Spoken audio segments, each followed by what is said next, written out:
ડાયટથી તો છે આપણો આજે ઓફ ડે, આપણે થઈ ગઈ છે રેડી, ચાલો કામ. શરદી થઈ ગઈ છે, ગળામાં કફ જેવું લાગે છે ભાઈ. અને આજે ખાલી આપણે ખાસી દાયડમ અને દહીં લેસી બહારથી. આજે ખાલી એવા ફ્રૂટ ખાશે જે ખરેખર આપણા પાચન ક્રિયાને હેલ્પ કરે અને આખો દિવસ અન્નથી આપણે આરામ લેશી. તો ચાલો નીકળી કામે.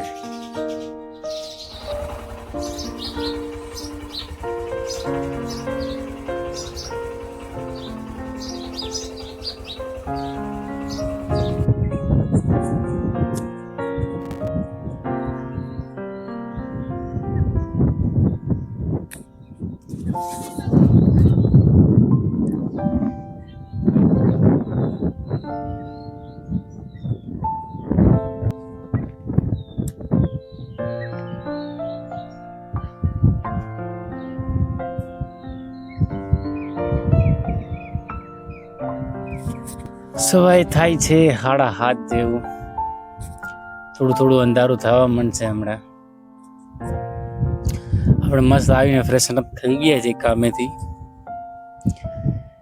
આજે તો છે આપણો રેસ્ટ ડે, એટલે વર્કઆઉટ તો કરવાના નથી આપણે. આજે કશે આપણે સ્ટ્રેચિંગ જસ્ટ ફોર સ્ટેપ પૂરા કરશી બધા આજે ખાલી આપણે. બીજું તો કે ભાઈ આપણે થોડાક ટાઈમ પહેલા જ એક વાત કરતા હતા કે શીખતું રહેવું હંમેશા.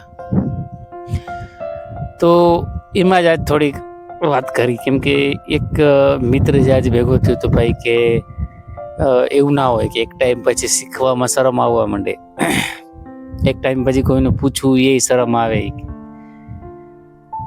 તો આ તો જાજે ભાગે મેં કીધું ભાઈ આ સિમ્પટમ્સ જે છે એ જાજે ભાગે એક ઇન્ટ્રોવર્ટેડ માણસના છે, જે અંતર્મુખી કહેવાય.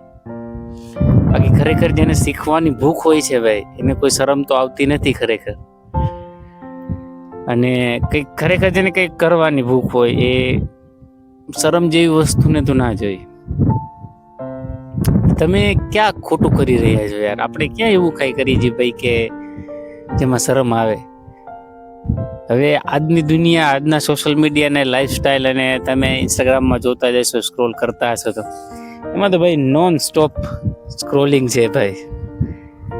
મતલબ એવા કન્ટેન્ટ તમે જોવો જેમાં ડાન્સ સ્ટેપ છે, ભલે એ જો કે એક જાતનું કન્ટેન્ટ જ છે, પણ એવું તો નથી કરતા આપણે. તો એટલી શરમ તો ના આવવી જોઈએ. પ્લસ એવી વસ્તુની આપણે વાત જ નથી કરતા કે એમાં શરમ આવે. આપણે વાત કરીએ છીએ ગ્રોથ ફેક્ટર ઉપર, લર્નિંગ ઇફેક્ટની વાત કરીએ છીએ આપણે, કે લર્નિંગ, શીખતા રહેવું, એની વાત કરીએ છીએ. કેમ કે તમે જોયા હશે કે એક એજ પછી માણસ આ વસ્તુ છે એ બંધ કરી દીધી, ખુદને કોઈક એક્સપર્ટ સમજવા માંડે છે, એની વાત આપણે કરતા હતા. તો આમતોર પર તો એને જ્ઞાન પ્રત્યે અભિમાન કહેવાય, કે એની પાસે જે છે એને એવું લાગે છે કે હવે આ મને જ આવડે છે અને મારે આનો આવી રીતના યુઝ કરવો જોઈએ, અને લોકોને આની ખબર નથી પડતી એવું સમજવું, એની વાત કરતા હતા આપણે. તો ના લેવું અને શીખતું રહેવું એ જરૂરી છે. હવે એની અંદર આવતી કોઈ પણ વસ્તુમાં તમે જોઈ લો કે ભાઈ કેવી રીતના કામ કરવું, તેમાં એક જ વાત થઈ શકે ભાઈ કે લર્નિંગની રીતે જોવા જાવ તો કોઈ પણ રીતે શરમાવાની જરૂર નથી. લોકો 40 થી 50 વર્ષે ઓલમોસ્ટ મેં 35 થી 36 વર્ષની એજ લગીને તો લોકોને હજી પરીક્ષા દેતા જોયા છે. એવું નથી, એથી આગળની લાઈફસ્ટાઈલમાં લોકો દે છે.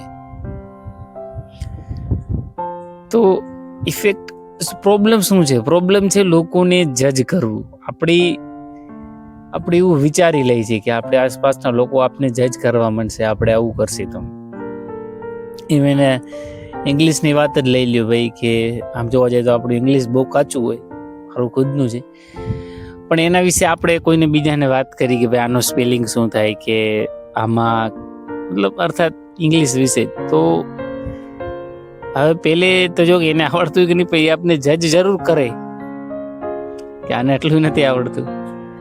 તો ક્યાંક ને ક્યાંક આપણી ભૂલે રહી છે વર્તમાનમાં, કે આપણે શીખી નથી શીખ્યા, પણ હવે આપણે ભૂલ ના કરવી જોઈએ અને શીખવું જોઈએ. શીખવામાં જરાય શરમ ના આવવી જોઈએ. That's it. તો મતલબ મેન ઓફ ધ પોઈન્ટ ને ટોપિકની વાત ઈ જ છે ભાઈ, શીખવામાં શરમ આવવું ના જોઈએ બિલકુલ ભાઈ. અને શરમ આવતી હોય તો ખરેખર એને પાછળ મૂકી દો ભાઈ, કેમ કે તમને જે પણ વસ્તુ પાછળ ખેંચે છે એ વસ્તુને યાદ કે જોવામાં કાંઈ પણ ફાયદો છે નહીં. ચાલો આપણે સ્ટ્રેચિંગ કરી, અને બાકી તો તમે જણાવજો કે ખરેખર શું શીખવામાં તમને શરમ આવે છે. ભાઈ હું તો ધીરે ધીરે આ બધી વસ્તુને પાછળ મૂકું. મને એક વસ્તુ એક જ વસ્તુ છે એમાં ભાઈ, બહુ સ્ટ્રોંગ પોઈન્ટ છે કે મને કાંઈ ફેર નથી પડતો કોઈથી. જે લોકો મને જોઈ છે, જો લોકો મને જજ કરે છે, જે લોકો મને ગમે એ રીતના જોઈ, મને કાંઈ ફેર નથી પડતો એવું વિચાર લ્યો એટલે વાત પતી ગઈ. આગળ વધો બસ. તો ચાલો ભાઈ,